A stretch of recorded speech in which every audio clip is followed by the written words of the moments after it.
আকাশবাণী কলকাতা। স্থানীয় সংবাদ পড়ছি সুস্মিতা সেন। বিশেষ বিশেষ খবর হল, আসন্ন লোকসভা ভোটের প্রস্তুতি ও আইন শৃঙ্খলা পরিস্থিতি পর্যালোচনা করতে নির্বাচন কমিশনের পূর্ণাঙ্গ বেঞ্চ আজ রাজ্যে আসছে। প্রধানমন্ত্রী তথা শীর্ষ বিজেপি নেতা নরেন্দ্র মোদী বলেছেন, পশ্চিমবঙ্গে পুলিশ নয়, অপরাধীরাই ঠিক করছে কখন তাদের গ্রেপ্তার করা হবে। প্রধানমন্ত্রীর বক্তব্যের তীব্র সমালোচনা করেছে তৃণমূল কংগ্রেস। বিজেপি লোকসভা নির্বাচনে রাজ্যে প্রথম দফায় ২০টি আসনে প্রার্থীদের নাম ঘোষণা করেছে। নতুনভাবে রাজ্যে ৩,৪০০টি উপস্বাস্থ্য কেন্দ্রে টেলিমেডিসিন পরিষেবা চালুর সিদ্ধান্ত নিয়েছে রাজ্য সরকার। বন্ধ হয়ে যাওয়া কারখানায় অব্যবহৃত জমি রাজ্য সরকার নতুন শিল্প নির্মাণের জন্য ব্যবহার করবে। আসছি বিস্তারিত খবরে। আসন্ন লোকসভা নির্বাচনে রাজ্যের প্রস্তুতি ও আইন শৃঙ্খলা পরিস্থিতি পর্যালোচনা করতে নির্বাচন কমিশনের পূর্ণাঙ্গ বেঞ্চ আজ ৩ দিনের সফরে কলকাতায় আসছে। কলকাতায় এসেই মুখ্য নির্বাচন কমিশনার রাজীব কুমারের নেতৃত্বে পূর্ণাঙ্গ বেঞ্চ বৈঠক করবেন রাজ্যের মুখ্য নির্বাচন আধিকারিক আরিজ আফতাব ও রাজ্য পুলিশের নোডাল অফিসার আনন্দ কুমারের সঙ্গে। বৈঠকে ভোটার তালিকা, ইভিএম সহ বিভিন্ন বিষয় নিয়ে তাদের মধ্যে আলোচনা হওয়ার কথা। ৩ দিনের সফরে বিভিন্ন দিনে তারা জাতীয় ও রাজ্য স্তরের স্বীকৃত রাজনৈতিক দলের প্রতিনিধিদের সঙ্গে বৈঠক করবেন।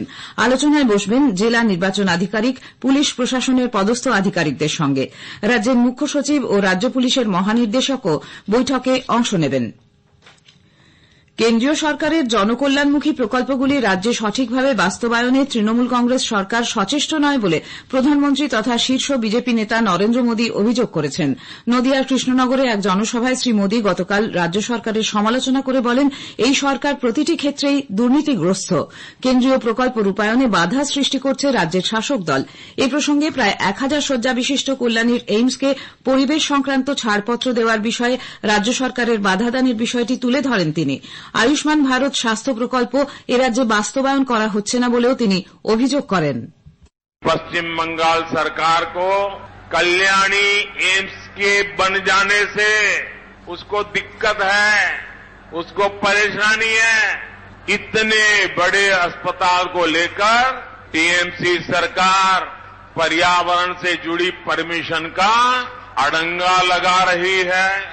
कमीशन ना मिले तो टीएमसी सरकार हर तरह की परमिशन रोक देती है। पहले कमीशन, फिर परमिशन। প্রধানমন্ত্রী বলেন, পশ্চিমবঙ্গে তৃণমূল কংগ্রেস মা মাটি মানুষের স্লোগান দিয়ে ক্ষমতায় এলেও আজ মা মাটি মানুষ সবাই কাঁদছে। সন্দেশখালীর মানুষ বিচার চাইলেও তৃণমূল কংগ্রেস সরকার উদাসীন থেকেছে। শাহজাহান শেখের নাম না করে শ্রী মোদী বলেন, বাংলায় পুলিশ নয়, অপরাধীরাই ঠিক করছে কখন তাদের গ্রেপ্তার করা হবে। বাংলার নারী শক্তিকে মা দুর্গার সঙ্গেও তুলনা করেন তিনি। राज्य सरकार तो चाहती नहीं थी कि संदेशखाली का गुनहगार कभी गिरफ्तार हो, लेकिन ये तो बंगाल की नारी शक्ति दुर्गा बनकर खड़ी हो गई। भाजपा का एक एक कार्यकर्ता उनके साथ खड़ा हो गया। तब मजबूरन इस राज्य सरकार को झुकना पड़ा। ১০০ দিনের কাজ সহ বিভিন্ন প্রকল্পে ব্যাপক দুর্নীতি হয়েছে বলেও এদিন মন্তব্য করেন শ্রী মোদী। তিনি বলেন, এ রাজ্যে ২৫ লক্ষ ভুয়ো জব কার্ড রয়েছে। তৃণমূল কংগ্রেস বিভিন্ন স্কিমকে স্ক্যামে পরিণত করেছে বলেও কটাক্ষ করেছেন প্রধানমন্ত্রী। তিনি বলেন, রাজ্যের পাট চাষ ও পাট শিল্পে উৎসাহ দিচ্ছে কেন্দ্রীয় সরকার। পশ্চিমবঙ্গের ১০০টি ব্লকের প্রায় ৩ লক্ষেরও বেশি পাট চাষীদের সার্টিফাইড বীজ দেওয়া হয়েছে। ফুল চাষীদেরও বিভিন্নভাবে সাহায্য করা হচ্ছে।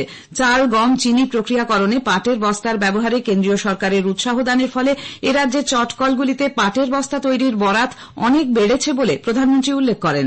রাজ্যের বিকাশে গতি আনতে ও দুর্নীতিমুক্ত সরকার গঠনে আগামী লোকসভা নির্বাচনে ৪২টি লোকসভা আসনে বিজেপিকে জয়ী করার আহ্বান জানান তিনি।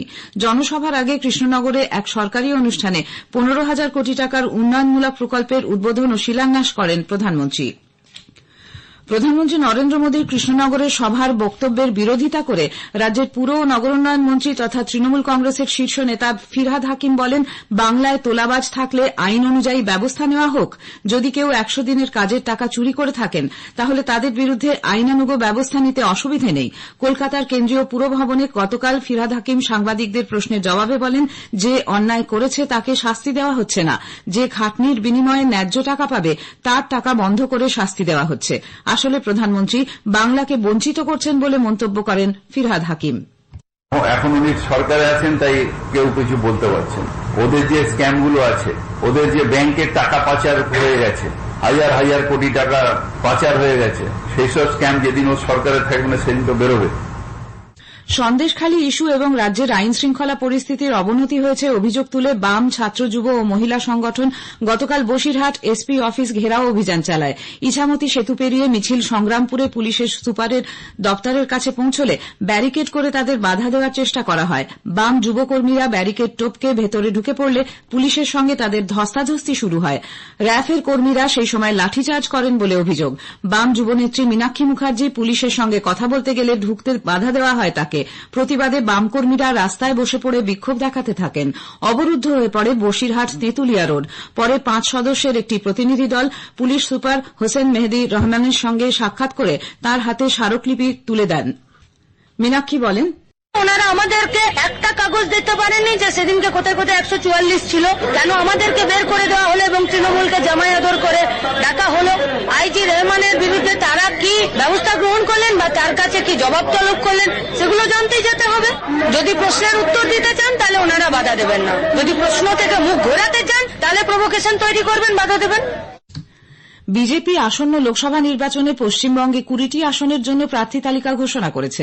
দলের কেন্দ্রীয় নেতৃত্বের পক্ষ থেকে এক বিবৃতিতে জানানো হয়েছে, বালুরঘাট লোকসভা আসনে সাংসদ ও দলের রাজ্য সভাপতি সুকান্ত মজুমদার প্রতিদ্বন্দ্বিতা করবেন।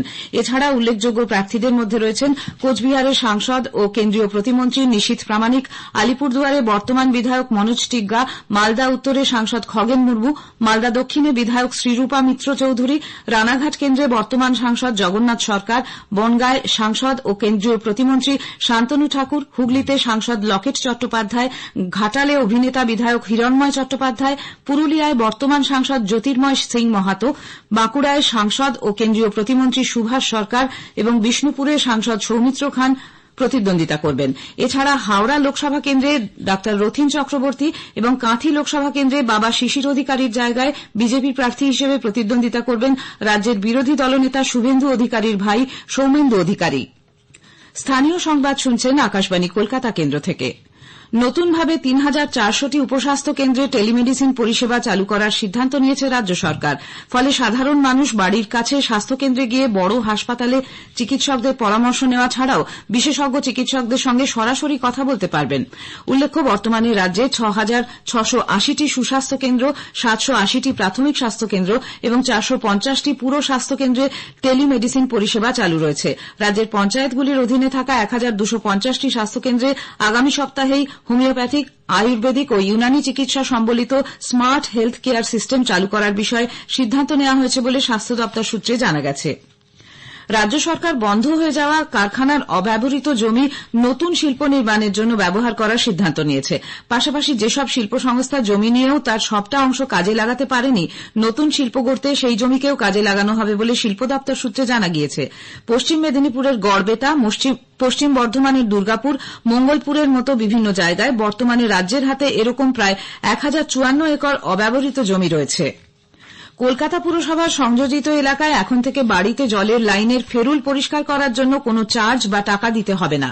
পুরভবনে গতকাল সাংবাদিক বৈঠকে একথা জানিয়ে রাজ্যের পুর ও নগর উন্নয়ন মন্ত্রী তথা কলকাতা পুরসভার মেয়র ফিরহাদ হাকিম বলেন, এতদিন পর্যন্ত পুরসভার সংযোজিত এলাকায় 100 টাকা ফেরুল পরিষ্কারের জন্য চার্জ নেওয়া হতো, এখন থেকে আর এই চার্জ দিতে হবে না। সংযোজিত এলাকায় এতদিন ফেরুল চার্জ নেওয়া হলেও শহর কলকাতায় ফেরুল পরিষ্কারের জন্য কোনো চার্জ বা অর্থ শহরবাসীকে দিতে হয় না। দক্ষিণ 24 পরগনার নরেন্দ্রপুরের একটি স্কুলে শিক্ষক শিক্ষিকাদের বেধড়ক মারধর করায় মদত দেওয়ার জন্য গ্রেপ্তার হলেন ওই স্কুলেরই প্রধান শিক্ষক। আদালত এই ঘটনায় তীব্র ভর্ৎসনা করার পর প্রায় 2 মাস পরে তদন্ত করে ওই প্রধান শিক্ষককে পুলিশ হেফাজতে নিল। উল্লেখ্য, স্কুলেরই এক ছাত্রীর শ্লীলতাহানির অভিযোগকে সামনে রেখে বহিরাগতরা টিচার্স রুমে ঢুকে কয়েকজন শিক্ষক শিক্ষিকাকে প্রবল হেনস্থা করে। এই ঘটনার পেছনে প্রধান শিক্ষকের হাত রয়েছে বলে শিক্ষকরা অভিযোগ জানিয়েছিলেন। আলিপুর আবহাওয়া দপ্তর সূত্রে জানা গেছে, আজ ও আগামীকাল কলকাতা সহ দক্ষিণবঙ্গের বিভিন্ন জেলায় হালকা থেকে মাঝারি বৃষ্টি হতে পারে। বিপরীতমুখী হাওয়ার জন্য বজ্রগর্ভ মেঘের সঞ্চার হতে পারে বলে আবহাওয়া দপ্তর সূত্রে জানানো হয়েছে। গতকাল সর্বোচ্চ তাপমাত্রা ছিল 31.2 ডিগ্রি সেলসিয়াস, স্বাভাবিকের চেয়ে 1 ডিগ্রি কম। আজ সকালে সর্বনিম্ন তাপমাত্রা রেকর্ড করা হয়েছে স্বাভাবিকের চেয়ে 3 ডিগ্রি বেশি, 24.5 ডিগ্রি সেলসিয়াস। শেষ করার আগে স্থানীয় সংবাদের বিশেষ কিছু অংশ আরেকবার। আসন্ন লোকসভা ভোটের প্রস্তুতি ও আইন শৃঙ্খলা পরিস্থিতি পর্যালোচনা করতে নির্বাচন কমিশনের পূর্ণাঙ্গ বেঞ্চ আজ রাজ্যে আসছে। নতুনভাবে রাজ্যে 3,400টি উপস্বাস্থ্য কেন্দ্রে টেলিমেডিসিন পরিষেবা চালুর সিদ্ধান্ত নিয়েছে রাজ্য সরকার। স্থানীয় সংবাদ শেষ হল।